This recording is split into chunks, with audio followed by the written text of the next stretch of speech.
Saluton! En ĉi tiu video mi volas montri al vi novan ludon kiu nomiĝas Verda Ŝtelo.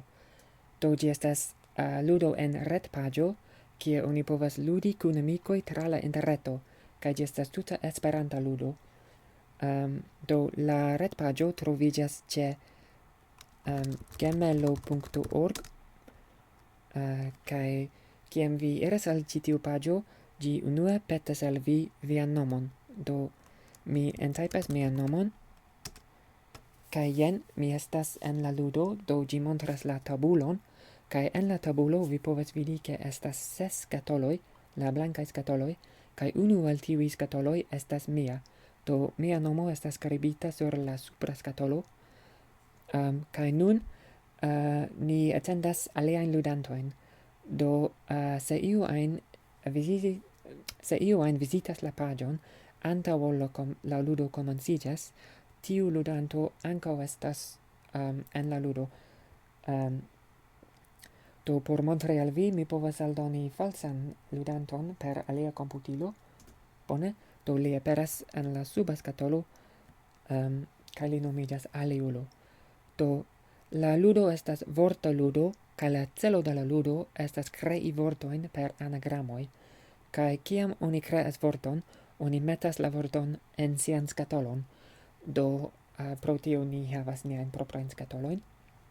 Do nun mi pensas ke ni havas sufiĉe da ludantoj, do mi povas komenci la ludon. Do por komenci la ludon, mi turnas la unuan tegoleton.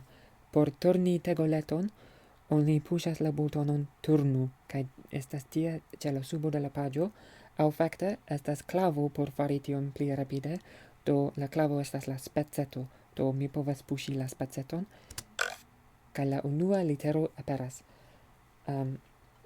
Kaj la ludo funkcias, ke la ludantoj laŭvice turnas tegoletojn. Do mi faris la unuan, do nun estas la vico de aliulo, kaj vi povas vidi kies vico estas, ĉar ties skatolo iĝas verda. Do la skatolo de aliulo estas verda, do li nun turnas la sekvan literon, kaj ni darigas tiel, do ĝis iu vidas vorton en la mezo. Do oni ne devas atendi sian vicon por preni vorton, sed oni povas preni iam ajn. Do mi ankoraŭ ne vidas vorton, do ni povas daŭrigi. Kaj jen, nun mi vidas vorton, kaj mi volas preni ĝin, sed unue por preni vorton oni devas krii. Do la krio estas por atentigi al la aliaj ludantoj ke oni volas preni vorton. Do tiu funkcias porque se multaj homoj samtempe krias, la komputilo povas decidi kiu puŝis la butonon unue. Do estas tiu butono kriu por krii, do mi aŭ povas puŝi tion, aŭ denove estas klavo por fari tion, do fakte estas pli rapide puŝi la enig-klavon, do mi faras tion. Kaj mi krias, kaj mia skatolo iĝas ruĝa, kaj tio montras, ke mi estis la unua kiu puŝis la butonon. Do nun mi prenas la vorton, por fari tion, oni trenas la unuan literon, kaj poste klakas sur la aliaj literoj, kaj ili saltas al la ĝusta loko. Do nun mi havas mian vorton, kaj ni povas daŭrigi la ludon, do estas mia vico denove, do mi turnas la sekvan tegoleton. Bone. Kaj aliulo turnas. Kaj jen, aliulo vidas vorton, do li prenas. Kaj mi povas vidi la tegoletojn dum li prenas. Do la reguloj por la vortoj estas ke ili devas longi almeno 3 literojn, do tiu mus estas ĝusta, kaj oni aŭ rajtas uzi la vorton sen finaĵo, ekzemple tiu mus, aŭ oni rajtas aldoni la finaĵon, do oni ankaŭ rajtus havi muso, musos, musis, musa. Bone, do kaj estas alia regulo, do la ludo nomiĝas Verda Ŝtelo, kaj la ŝtela parto estas che oni ne nur rajtas preni vortojn el la mezo, sed oni ankaŭ rajtas ŝteli vorton de alia ludanto.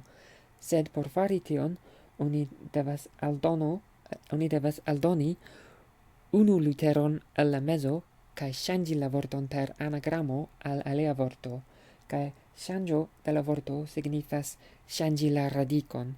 Do ekzemple mi povas aldoni unu literon, la sekvan literon estas O, do muso estus vorto, sed mi ne rajtus ŝteli la vorton per tio, ĉar tio ne estas ŝanĝo de la radiko, sed mi rajtas ŝteli kaj fari sumo.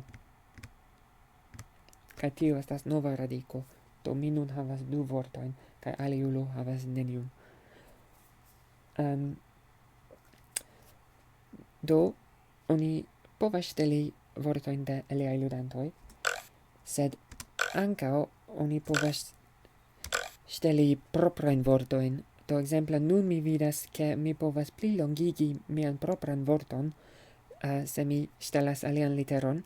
Do sama kiel por ŝteli de alia ludanto, oni devas ŝanĝi la radikon. Do mi faras tion, mi faras knabi.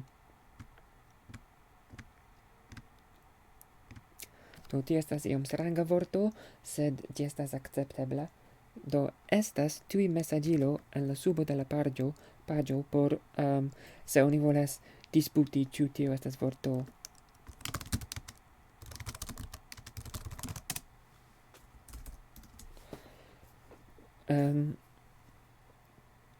Do la ludo daŭras tiel ĝis ne plu estas literoj. Do oni povas vidi kiom da literoj restas, ĉar ĉe la subo de la paĝo ĝi diras restantoj 109. Kaj kiam tiu numero atingas nulon, la ludo ankoraŭ daŭras ĝis ĉiu konsentas ke ne plu eblas fari vorton. Do je tiu momento, tiu kiu havas la plej multon da vortoj venkas. Sed se estas egala rezulto kaj almenaŭ du ludantoj havas la saman kvanton de vortoj, tiu kiu havas la plej multon de tegoletoj venkas. Do mi pensas ke tio estas ĉio.